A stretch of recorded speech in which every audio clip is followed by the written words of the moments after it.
Please welcome John Barrowman. John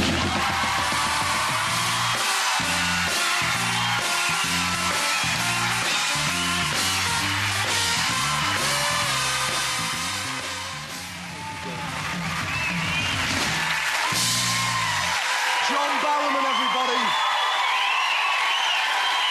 Thank you. I was going to come out and give my, if I was going to do another button, and give my Pierce Brosnan look. And I thought, nah. You look good.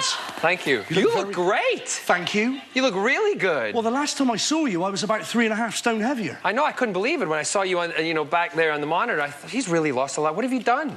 Well, what haven't I done, John? But a little bit of meat is good, though, John. No, yeah, a little bit of meat to grab onto is great.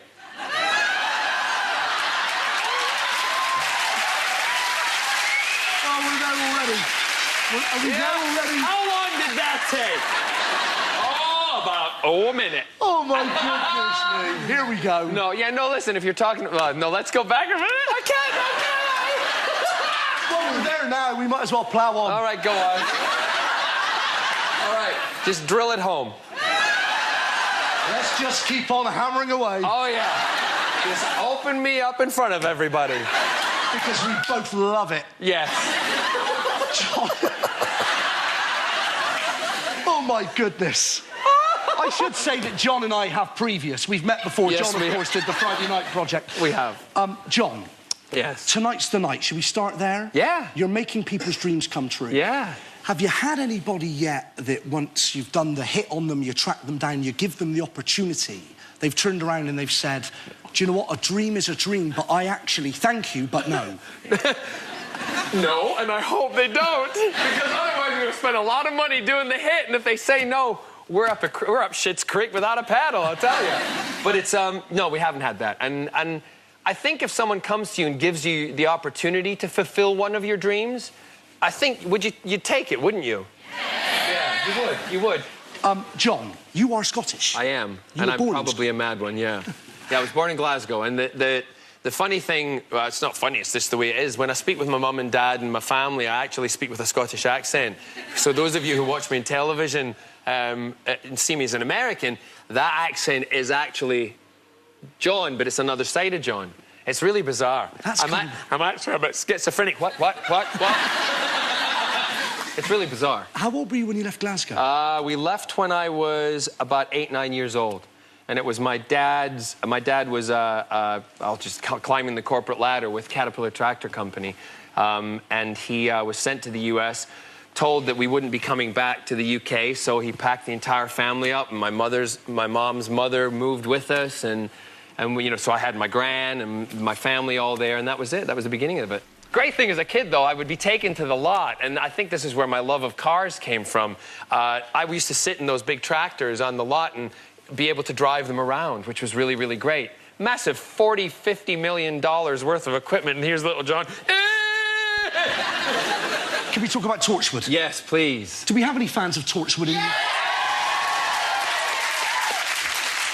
Hurrah. Now, for a lot of people, this is the show. They prefer it to Doctor Who. Well, one of the great things about being Captain Jack is that I get to have 2 lives with Captain Jack. Well, he's immortal, but in Doctor Who, he's a very different Captain Jack to what he is in Torchwood, because they're both entirely 2 different shows for different audiences. But yeah, I mean, that person has changed my life. Really, that has changed my life completely. In what way?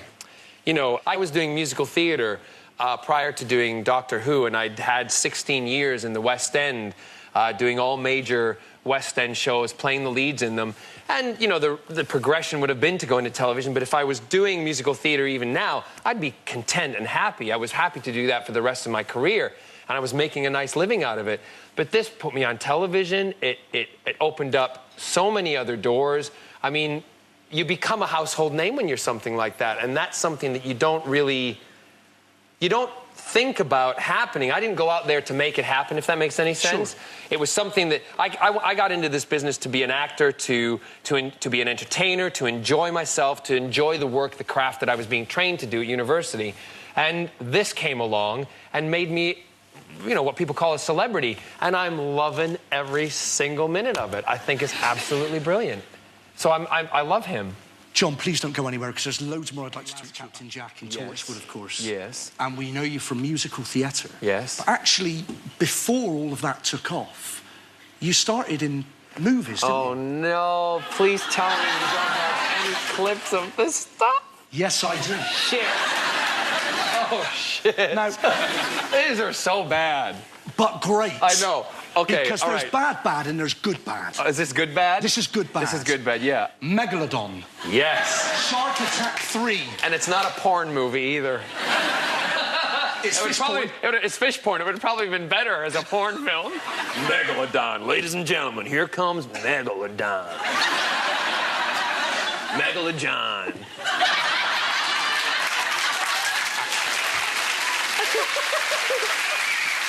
It haunts me, that film. Shark Attack 3, Megalodon, with the exception of Jaws, is quite possibly the greatest shark film ever made. It was the Jaws shark that we used. There's one scene in it where I start beating it to all hell with a baseball bat. And the thing isn't even moving. It's just a big, it's just a big model. I'm going, ah! Ah! Unbelievable. It was the same shark. Same shark. It was Jaws. We had Jaws. We had the Jaws shark. You are kidding me. No, no, no. No. Did the shark at any point scratch its head and say, I used to work with Spielberg? Yeah, look what I'm doing now. One of those, yeah, yeah. Here is John Barrowman in Megalodon, Shark Attack 3. Inside!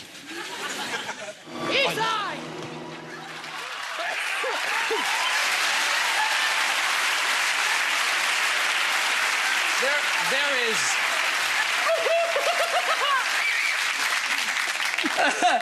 The girl who was starring opposite me, a lovely girl, just a bit bland. And That's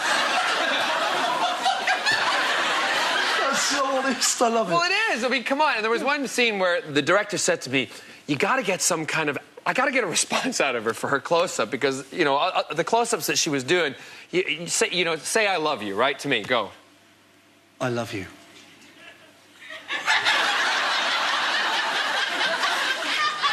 That was her response. So the director said, in this sequence, come out, try to get something out of her. What do? I said, look, let me ad-lib something. You'll be over on my shoulder. You'll be in the wide, which means there's a camera that way. There's some facing this way on her, and you'll get a reaction. Let me ad-lib something and get a response out of her, okay? He's like, yeah, no problem. So the line is supposed to be this, I'm so wired. What do you go home and say we make love, right? Something really random like that. It's Shakespeare. So I come out, and we've just had this killing of the shark sequence, battered it to all hell, and I come out, and there's the joke line, I go, oh, I'm so wired. What do you say I take you home and eat your pussy? They kept it in the goddamn movie!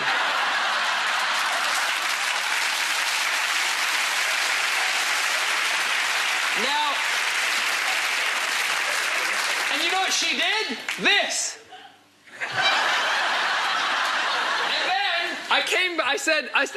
I had to go do all the dubbing because when when a film goes on television, you have to dub all that out and you have to do words that rhyme with it. So here's the line for when it's shown on national television in the United States. Hey, I'm really wired. What do you say I take you home and watch I Love Lucy?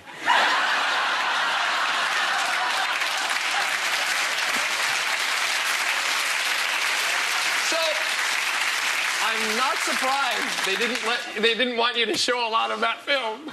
John, Yeah. we've got that clip. Ah! Please show it. You want to see it? Please show it. You Yeah. wanna see it? Take a look at this. All right, you two. Get some sleep, huh? Yes, sir. We'll meet back here at 8 a.m. Don't be late.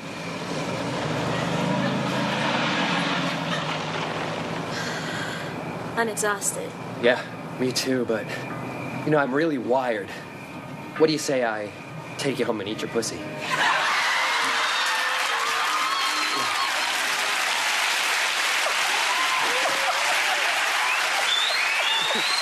John Barrowman, everybody.